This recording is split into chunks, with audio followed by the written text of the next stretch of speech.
Thank you for stopping in at Nine World Chronicles. I wanted to talk about this wonderful lady who we see here, who is Hapsetshut, who was the queen, or some would call her the female king, who was the fifth in the suit of the 18th dynasty of Kemet.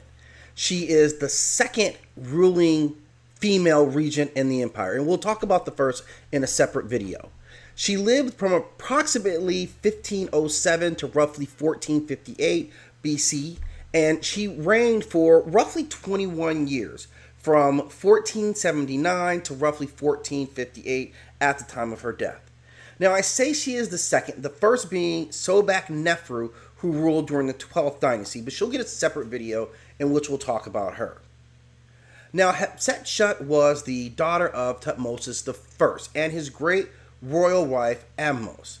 And upon their death, she married her half-brother, who was Thutmose II, who happened to be particularly elderly at that time.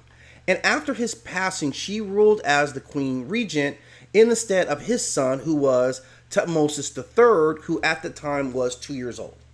After extensive years of her reign, she actually assumed the masculine role, taking on the masculine garb and presenting herself in the way that we depicted male Nasuts or pharaohs, depending on your interpretation.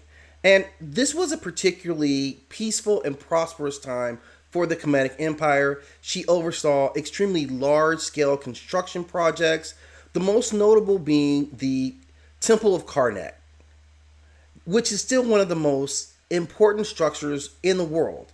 She also completed the Red Chapel, or expanded on that, and most famously created the mortuary temple which bears her name. It is important to know that she was the second such woman to rule the Kemetic Empire, the first being Sobek-Neferu during the 12th dynasty, but I'll talk about her in a separate video. If you have more to add to this video and the legacy of Hapsetshut, please do so in the comment section. And as always, I ask that you hit that like and subscribe, and be sure to click the notification bell so you know when new videos are in the loop.